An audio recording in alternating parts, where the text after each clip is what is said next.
Hei, Heidi siin taas ja täna on meil selline väga-väga põnev teema jälle.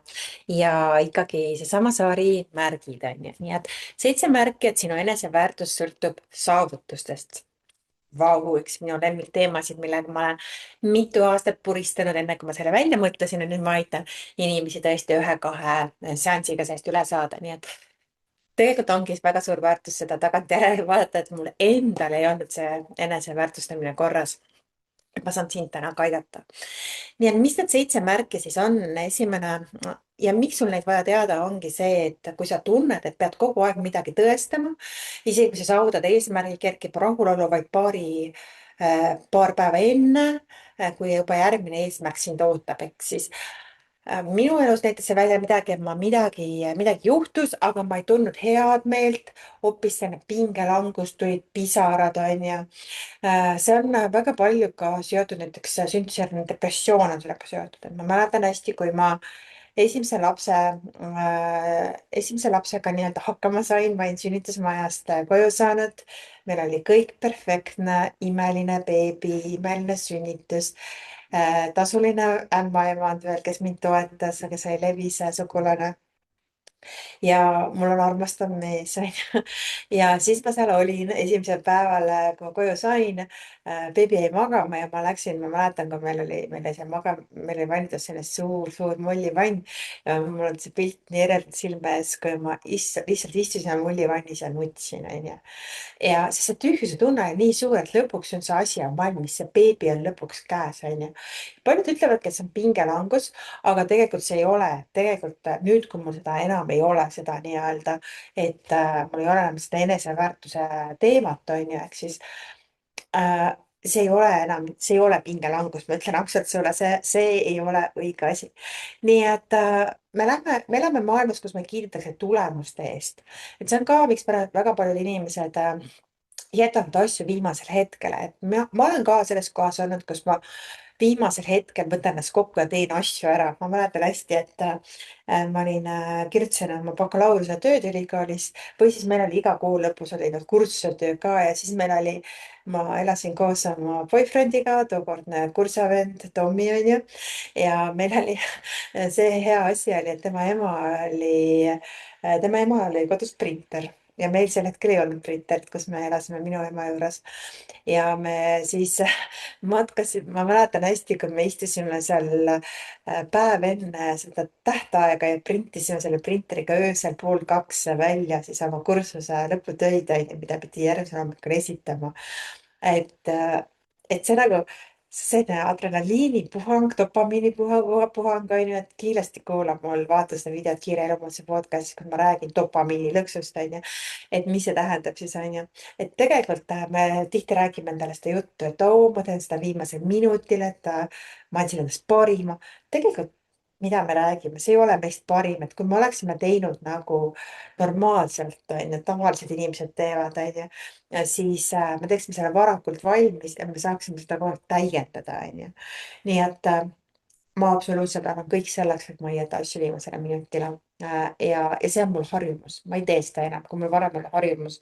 ma teen seda, siis nüüd ma üldse ei tee, on ju, nii et seda ka podcast'i, seda Youtube videot ma teen sinuga siin juunikuus, aga võib-olla sa kuulad seda hoopis juunikuu lõpus. täna on 2. juuni, võib-olla sa kuulad seda hoopis juulis või augustis. ma ei tea, millal ma selle sulle jagan. nii et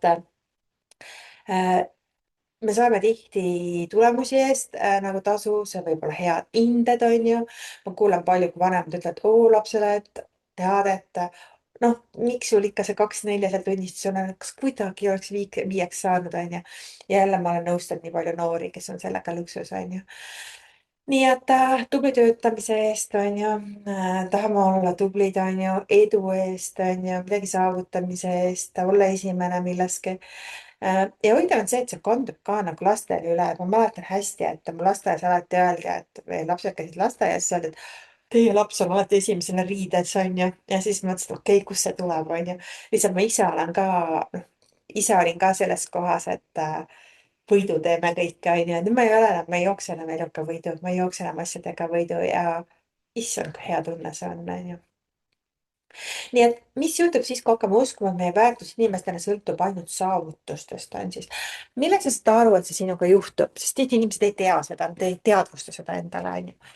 esimene märk on, sul on raske puhata ja puhkamine on tõesti A ja O, et mida mul 3 aastat tagasi emal diagnoositi dementsus ja ma võin öelda sulle, et ma olen uurinud 3 aasta jooksul, dementsuse risk on nendel, kes ei oska puhata.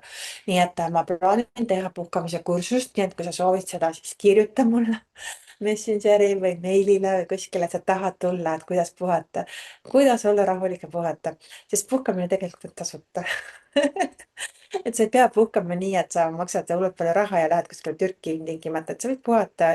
me peame puhkama väga palju päeva jooksul, nii et see on nagu eraldi teema. aga isegi diivanil istudes tunned, et peaksid midagi tegema. enamus inimestel, ma mäletan hästi, mul oli üks väga tore klient, kes oli arhitekt, tore naine, edukas, laps juba teismeline mees, selline tore ärimees onju ja töötas kodust ja me saime ta alles meie suurim asi, mis me nagu esimene asi, mis me muutus tegime, panime ta kontorisse diivani sellepärast, et ta saaks seal istuda ja lugeda raamatut pauside ajal. ja tal oli kodukontor, ta ütles, et never ei ole ta kunagi seda mõtet tulnud, et paneks omal diivani või teeks mingi mõnusa nurga kuskil onju, et ta saaks nagu puhata onju. et tal oligi põhimõtteliselt ainult laud ja tool seal onju. et kas pole nagu huvitav onju. nii et nendele, seda tüüpi inimestele ma saan seda rääkida, sest ma olen ise seal olnud. Puhkamine tundub raiskamisena, nii et jah. märk number 2, sa tähistad oma võite liiga lühikest aega ja ma näen inimesi, kes teevad midagi ägedat ära, nad kuskil isegi ei räägi sellest, nad teevad midagi väga ära, neil ei ole sellist sõpruskonda, kellega rääkida, et või selliseid inimesi, kellega öelda, et issand, ma tegin selle ära ja ma olen nii õnnelik. ja selleks ma olengi loonud näiteks stardipunkti, stardipaugu online ettevõtetele.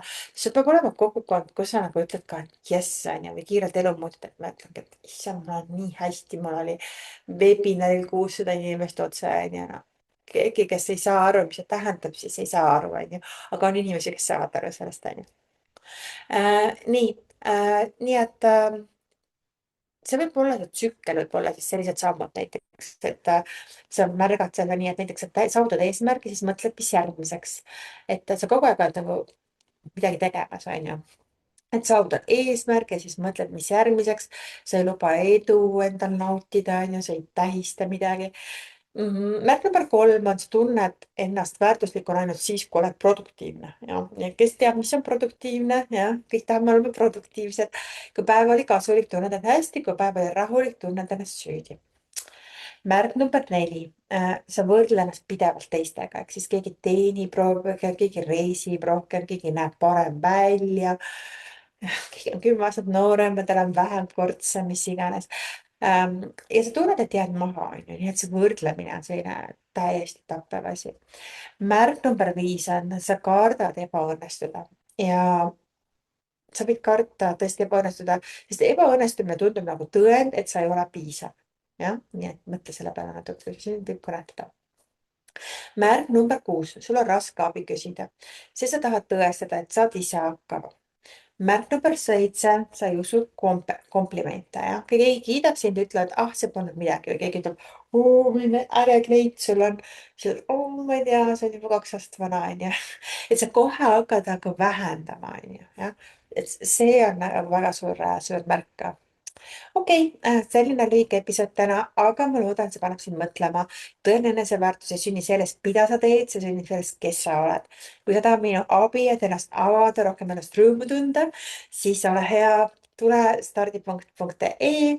see on soodushinnaga praegu täna liitudes ja samamoodi sa võid broneerida aja minuga heidiblumberg.ee/15 on siis numbriga. see on 15 minutit kõne tasuta, täiesti tasuta sinuga kohustusvaba, lihtsalt vaadata, kuidas meie keemia omavahel liigub. kas ma võiksin olla sinu jaoks keegi, kes aitab sind edasi. aga ma soovin sulle rõõmsat päeva ja ära unusta seda, et sa oled väärtuslik. mina toetan sind igal juhul.